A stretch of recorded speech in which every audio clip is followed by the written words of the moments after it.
Welcome to Read the New Testament in 90 Days, Day 5, Matthew 13 to 15. Chapter 13. That same day Jesus went out of the house and sat beside the sea, and great crowds gathered about him, so that he got into a boat and sat down, and the whole crowd stood on the beach. And he told them many things in parables, saying, A sower went out to sow, and as he sowed, some seeds fell along the path, and the birds came and devoured them. Other seeds fell on rocky ground where they did not have much soil, and immediately they sprang up, since they had no depth of soil. But when the sun rose, they were scorched, and since they had no root, they withered away. Other seeds fell among thorns, and the thorns grew up and choked them. Other seeds fell on good soil and produced grain, some 100-fold, some 60, some 30. He who has ears, let him hear. Then the disciples came and said to him, Why do you speak to them in parables? And he answered them, To you it has been given to know the secrets of the kingdom of heaven, but to them it has not been given. For to the one who has, more will be given, and he will have an abundance, but from the one who has not, even what he has will be taken away. This is why I speak to them in parables, because seeing they do not see, and hearing they do not hear, nor do they understand. Indeed, in their case, the prophecy of Isaiah is fulfilled that says, You will indeed hear but never understand, and you will indeed see but never perceive. For this people's heart has grown dull, and with their ears they can barely hear, and their eyes they have closed, lest they should see with their eyes, and hear with their ears, and understand with their heart, and turn, and I would heal them. But blessed are your eyes, for they see, and your ears, for they hear.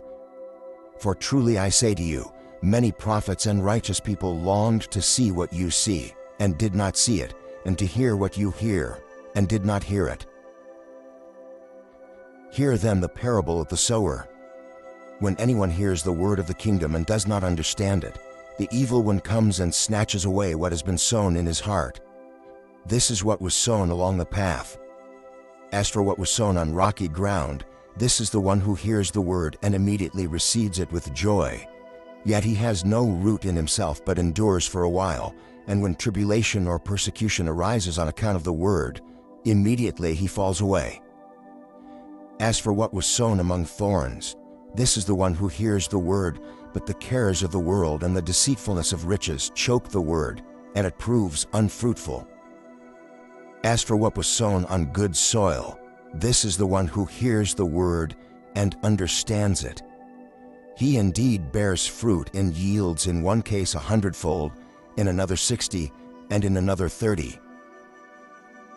He put another parable before them, saying, The kingdom of heaven may be compared to a man who sowed good seed in his field. But while his men were sleeping, his enemy came and sowed weeds among the wheat and went away.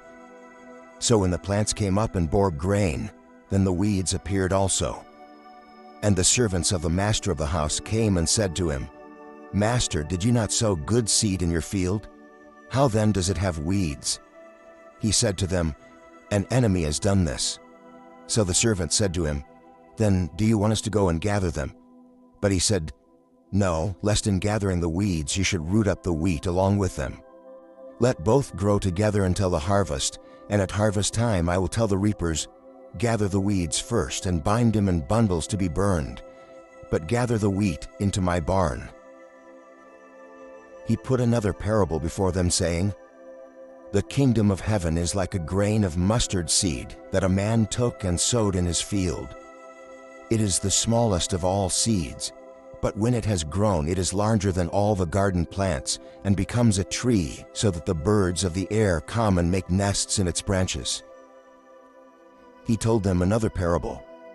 The kingdom of heaven is like leaven that a woman took and hid in 3 measures of flour, till it was all leavened. All these things Jesus said to the crowds in parables. Indeed, he said nothing to them without a parable. This was to fulfill what was spoken by the prophet. I will open my mouth in parables. I will utter what has been hidden since the foundation of the world.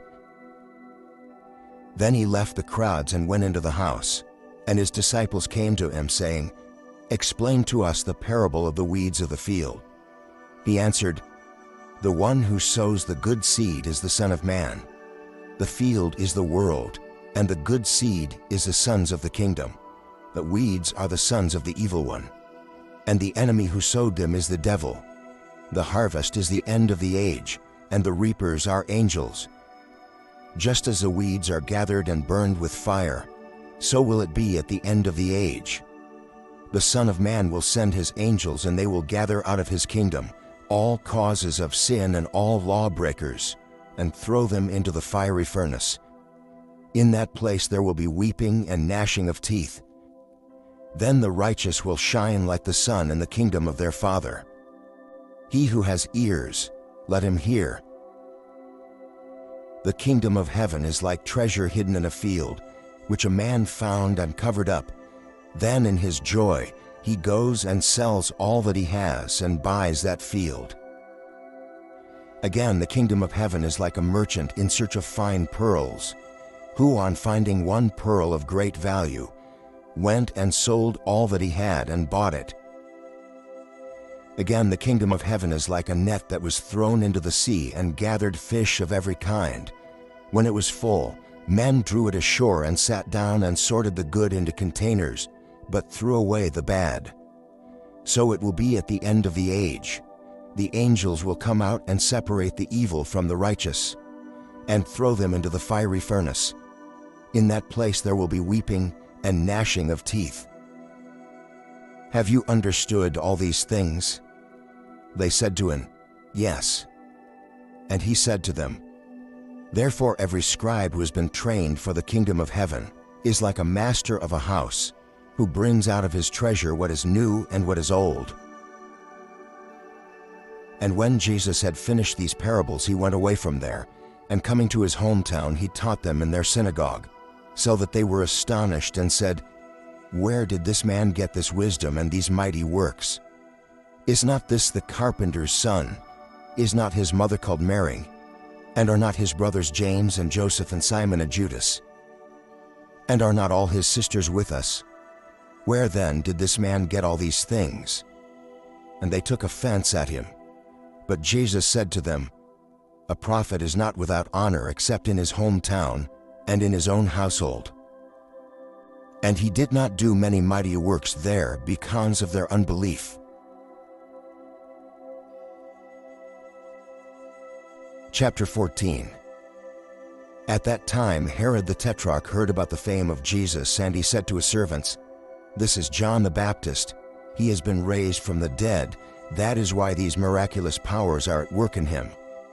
For Herod had seized John and bound him and put him in prison for the sake of Herodias, his brother Philip's wife, because John had been saying to him, It is not lawful for you to have her. And though he wanted to put him to death, he feared the people because they held him to be a prophet. But when Herod's birthday came, the daughter of Herodias danced before the company and pleased Herod, so that he promised with an oath to give her whatever she might ask. Prompted by her mother, she said, Give me the head of John the Baptist here on a platter. And the king was sorry, but because of his oaths and his guests, he commanded it to be given. He sent and had John beheaded in the prison, and his head was brought on a platter and given to the girl, and she brought it to her mother.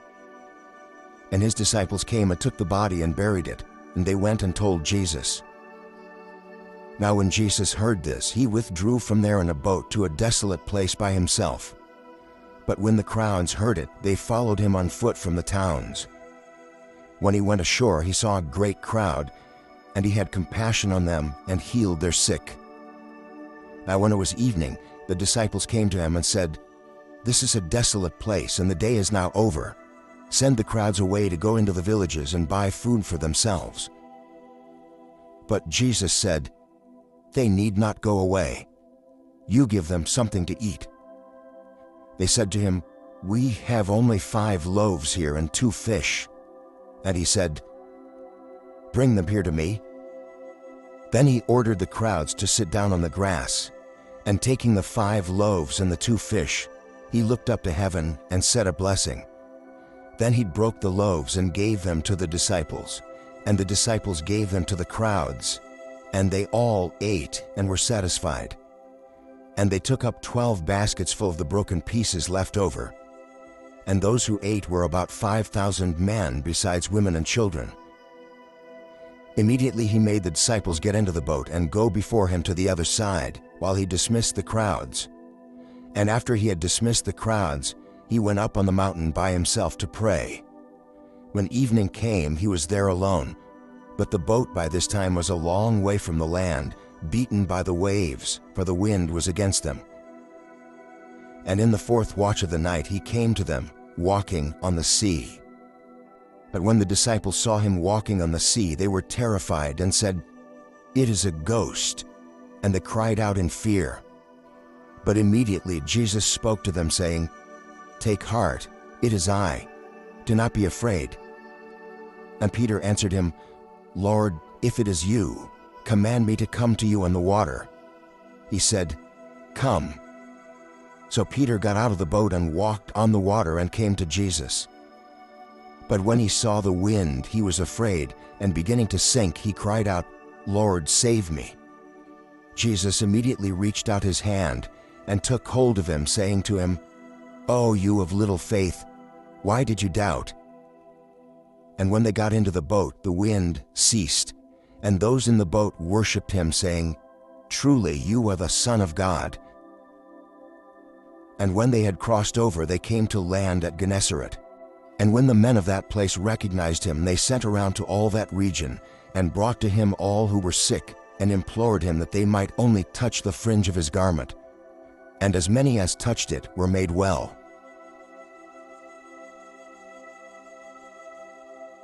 Chapter 15.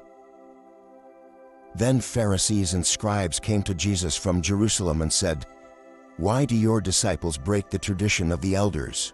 For they do not wash their hands when they eat." He answered them, "And why do you break the commandment of God for the sake of your tradition? For God commanded, 'Honor your father and your mother,' and 'Whoever reviles father or mother must surely die.'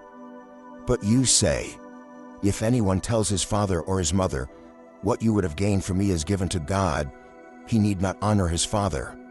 So for the sake of your tradition, you have made void the word of God. You hypocrites! Well did Isaiah prophesy of you when he said, 'This people honors me with their lips, but their heart is far from me. In vain do they worship me, teaching as doctrines the commandments of men.'" And he called the people to him and said to them, "Hear and understand. It is not what goes into the mouth that defiles a person, but what comes out of the mouth, this defiles a person." Then the disciples came and said to him, "Do you know that the Pharisees were offended when they heard this saying?" He answered, "Every plant that my heavenly Father has not planted will be rooted up. Let them alone, they are blind guides. And if the blind lead the blind, both will fall into a pit." But Peter said to him, "Explain the parable to us." And he said, "Are you also still without understanding? Do you not see that whatever goes into the mouth passes into the stomach and is expelled? But what comes out of the mouth proceeds from the heart, and this defiles a person. For out of the heart come evil thoughts, murder, adultery, sexual immorality, theft, false witness, slander. These are what defile a person. But to eat with unwashed hands does not defile anyone." And Jesus went away from there and withdrew to the district of Tyre and Sidon. And behold, a Canaanite woman from that region came out and was crying, "Have mercy on me, O Lord, Son of David. My daughter is severely oppressed by a demon." But he did not answer her a word. And his disciples came and begged him, saying, "Send her away, for she is crying out after us." He answered, "I was sent only to the lost sheep of the house of Israel." But she came and knelt before him, saying, "Lord, help me." And he answered, "It is not right to take the children's bread and throw it to the dogs." She said, "Yes, Lord, yet even the dogs eat the crumbs that fall from their master's table." Then Jesus answered her, "O woman, great is your faith. Be it done for you as you desire." And her daughter was healed instantly. Jesus went on from there and walked beside the Sea of Galilee, and he went up on the mountain and sat down there. And great crowds came to him, bringing with them the lame, the blind, the crippled, the mute, and many others, and they put them at his feet, and he healed them. So that the crowd wondered when they saw the mute speaking, the crippled healthy, the lame walking, and the blind seeing. And they glorified the God of Israel. Then Jesus called his disciples to him and said, "I have compassion on the crowd because they have been with me now 3 days and have nothing to eat. And I am unwilling to send them away hungry, lest they faint on the way." And the disciples said to him, "Where are we to get enough bread in such a desolate place to feed so great a crowd?" And Jesus said to them, "How many loaves do you have?" They said, 7, and a few small fish. And directing the crowd to sit down on the ground, he took the 7 loaves and the fish, and having given thanks, he broke them and gave them to the disciples, and the disciples gave them to the crowds. And they all ate and were satisfied. And they took up 7 baskets full of the broken pieces left over. Those who ate were 4,000 men, besides women and children. And after sending away the crowds, he got into the boat and went to the region of Magadan.